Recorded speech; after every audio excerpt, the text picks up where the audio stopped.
Birinci sınıfa başlayacak.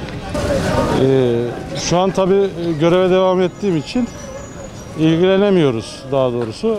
Öyle Covid ortamında haftada bir gün gidecek. Ondan sonra başlayacak. Bakalım hayırlısı. İlkokullar haftada bir gün canlı katılacaklar. Çoğu insanın yetersiz. Tabii buna tam olarak destek olmak lazım bence. Yetersiz yani şu anda.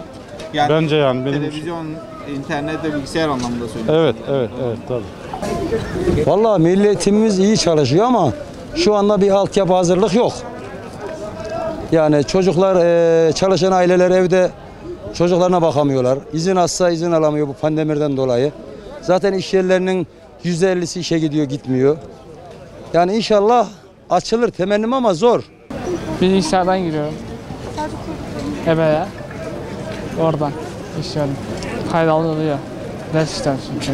Bizim çok şükür var ama olmayan aileleri de biliyorum yalnız. Yok, telefonları yok. Bırak bilgisayarı, telefonu yok yani. Şimdi bu nasıl bir eğitim olacak ki?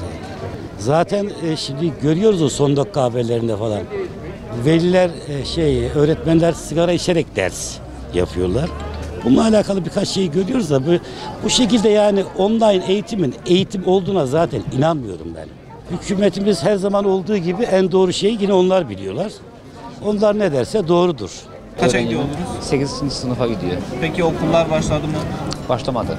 Ne zaman başlayacak? Bilginiz var mı? Bilgim yok, kesin devlet belirleyecek. Ona göre bekliyoruz. Yapılmadı şu an için. Benim hiçbir şeyim yok, takip etme imkanım yok.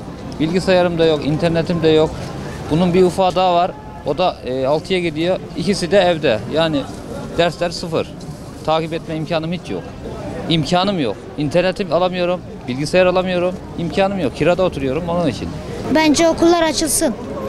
Online eğitim ben anlayamıyorum zaten. Hem takip edemiyorum. Bilgisayarım, internetim yok. Takip edemiyorum.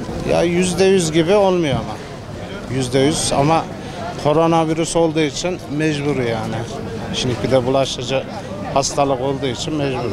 Vallahi hastalık bir an önce biterse inşallah çocukların okula gitmesi daha faydalı. Ya maddi güçler yok. Maddi güçler olmadığı için ne yapacak? Çoğunun interneti bile yok yani. Bu koronavirüsten herkesin durumu bozuk yani. Çalışmayan insanlar çok. Onun için. Okula giden de torunum var. Çok üzülüyorum ona. Niye derseniz 1. sınıfa gidiyordu tam. O ara işte bu virüs de oldu ondan sonra. Şimdi 2'ye geçti, evden çalışıyor. Üzülüyorum yani. Bütün çocuklar üzülüyorum yani. Çocuk mesela okumasında zayıf hani biraz. Annesi babası ilgileniyor ama ben üzülüyorum ama babaanne olarak artık yapacak bir şey yok. Okula giden benim torunlarım var. 1. sınıfta anaokuluna giden yok şu durumda. Onlar da şimdi okula gitmiyor herhalde. Benim ne olup olmadığı daha belli olmaz şimdi bilmiyorum da bundan sonra belli olur belki de. Torunlarım var okula gider. Bir yatılıdaydı bu sene, özel okuldaydı. 2 senedir geldi tekrar geri gününü aldırdım. Burada yapamadı. Okutamadım burada. 5 gün duracak. 5 gün boş. 1 gün okula gidecek. Geri kazamı aldırdım gününe. Torunlarım var, 2 tane kız torunum. Onlar da aynı. Beypınar köyünde okul var. 5 günlü boş, 1 gün okul.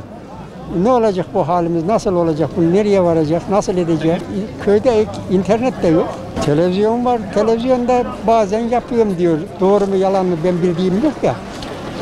Doğru mu yalan mı? Çocuk diyor yapıyorum diyor. 13-14 yaşındaki kız torunum. Oğlan da lisedeydi, özel okulda. Onda geri ürün aldı. Sıkıntılar okutamıyorlar işte kaldı. Nasıl olacaksa bilemiyor yani.